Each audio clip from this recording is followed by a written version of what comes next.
जंगल में सावन का महीना चल रहा था। आसमान में काले काले बादल छाए हुए थे और सुबह से ही मूसलाधार बारिश हो रही थी। सभी पक्षी अपने अपने घोंसलों में दुबके हुए थे। तेज हवाओं के कारण रानो चिड़िया का छोटा सा तिनकों का घोंसला कांप रहा था। घोंसले के अंदर भूख से बेहाल दो छोटे बच्चे रो रहे थे।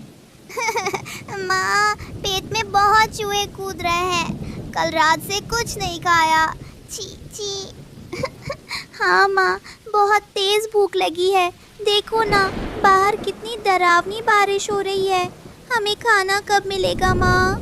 मेरे प्यारे बच्चों, रो मत। माँ है ना अभी जिंदा। तुम दोनों यहीं घोंसले में एक दूसरे का हाथ पकड़ कर बैठो। मैं अभी तुम्हारे लिए कुछ खाने को लेकर आती हूँ। नहीं माँ, बाहर मत जाओ। इतनी तेज हवा चल रही है, कहीं तुम्हें कुछ हो गया तो हम क्या करेंगे? कुछ नहीं होगा मेरी बच्ची, भगवान पर भरोसा रखो।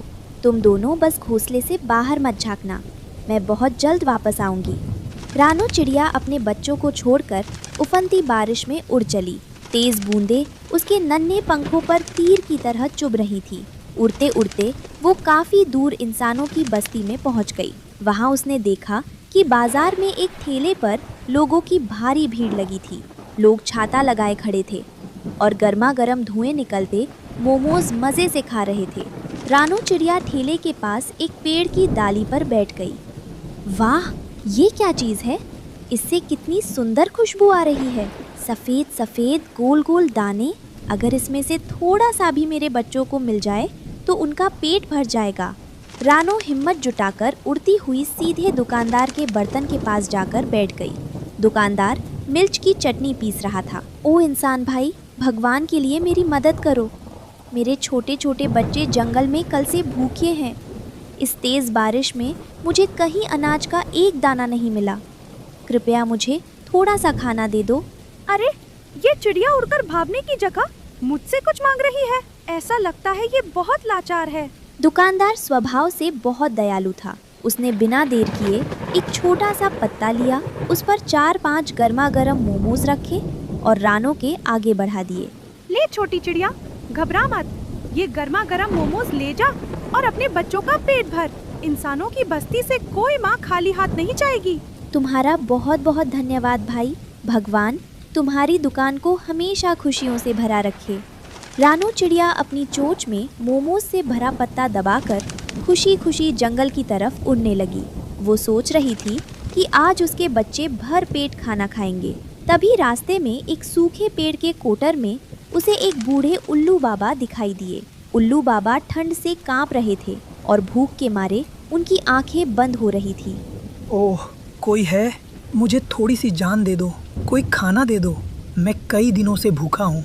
आज इस बारिश में मेरे प्राण निकल जाएंगे। रानो चिड़िया ने जैसे ही ये सुना, उसके पैर ठिठक गए। उसने नीचे उतरकर उल्लू बाबा को देखा। अगर मैं ये मोमोज इन्हें दे दूंगी तो मेरे बच्चे भूखे रह जाएंगे, लेकिन अगर मैंने इन्हें नहीं दिया तो ये बुजुर्ग बाबा आज भूख से मर जाएंगे। नहीं, माँ ने सिखाया था कि भूखे को खाना खिलाना सबसे बड़ा धर्म है। बाबा, बाबा, आंखें खोलिए। मैं आपके लिए गर्मा गर्म भोजन लाई हूँ। कृपया इसे खाइए। कौन हो तुम बेटी? अरे, ये तो मोमोज हैं, इतने स्वादिष्ट। उल्लू बाबा ने झटपट 3 मोमोज खा लिए। उनके शरीर में थोड़ी जान आई। पत्ते पर अब सिर्फ एक ही मोमो बचा था। आहा, मज़ा आ गया बेटी। लेकिन तुमने खुद क्यों नहीं खाया और ये एक मोमो क्यों छोड़ दिया? बाबा, मेरे घर पर 2 छोटे बच्चे हैं। वे भी कल से भूखे हैं। ये एक मोमो मैं उनके लिए ले जा रही हूँ ताकि वे आधा आधा बांट कर खा सके। अरे, तुम इतनी त्यागी हो, अपने बच्चों का निवाला मुझे दे दिया। बेटी, मैं कोई साधारण उल्लू नहीं हूँ। मैं इस जंगल का सिद्ध साधु हूँ। तुम्हारी इस ममता और दया ने मेरा दिल जीत लिया। उल्लू बाबा ने अपनी आंखें बंद की, कुछ मंत्र बुदबुदाए और अपनी चोट से उस बचे हुए आखिरी मोमो पर फूंक मार दी। जा बेटी, इस मोमो को लेकर तुरंत अपने घोंसले के पास जा। तेरी किस्मत के बंद दरवाजे खुल चुके हैं। अब तेरे बच्चे कभी भूखे नहीं सोएंगे। आपका कल्याण हो बाबा।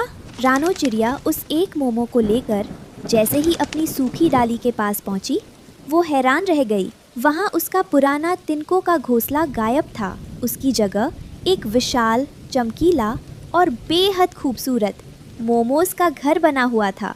घर की दीवारें मुलायम मोमोज की थी और छत से गर्मा गर्म भाप निकल रही थी। घर के अंदर मोमोज का ढेर लगा हुआ था। माँ, देखो कितना जादुई घर है। ये तो छूने में भी बहुत गरम और स्वादिष्ट है। हाँ माँ, इसमें से तो वही खुशबू आ रही है जो तुमने बताई थी। हमने पेट भरकर मोमोज खा भी लिए, पर ये खत्म ही नहीं हो रहे। हे भगवान, ये तो उल्लू बाबा का चमत्कार है। बाबा ने सच कहा था। आओ मेरे बच्चों, मुझे गले लगा लो। तभी पास के पेड़ से उड़ता हुआ लालची कालू कौवा वहाँ आ धमका। इतनी तेज बारिश में ऐसा आलीशान और खुशबूदार घर देखकर उसके मुंह में पानी आ गया। उसकी नीयत खराब हो गई। अरे ओ रानो, ये महल जैसा घर इस जंगल में कहाँ से आया? इस पर तो मेरा हक होना चाहिए। तू ठहरी एक मामूली गरीब चिड़िया। चल खाली कर इस घर को।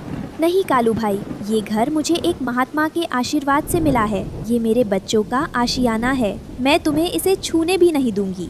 अच्छा, तेरी इतनी हिम्मत? तू मुझसे जुबान लड़ाएगी? मैं अभी इस घर को तोड़कर इस पर कब्जा करता हूँ। देखता हूँ मुझे कौन रोकता है।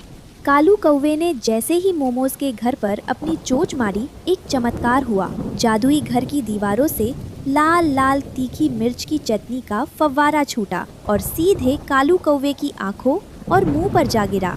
उफ, आहा, बाप रे बाप, मेरी आंखें जल गई। ये क्या बला है? कितनी तीखी मिर्च है। बचाओ बचाओ। देखो कौवे मामा की चटनी बन गई। मजा आ गया।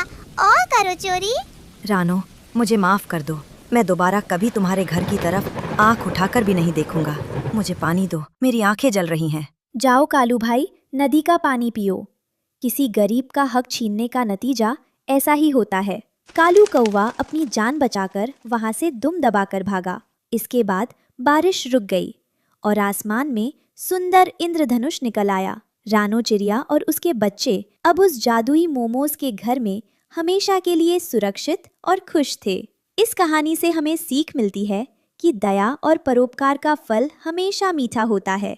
जब हम दूसरों की मदद करते हैं तो ईश्वर किसी न किसी रूप में हमारी मदद जरूर करता है। तीना मजेदार कहानियाँ? तो चलिए अब जल्दी से हमारे चैनल को सब्सक्राइब कीजिए और हाँ, बेल आइकन पर क्लिक करना ना भूलें।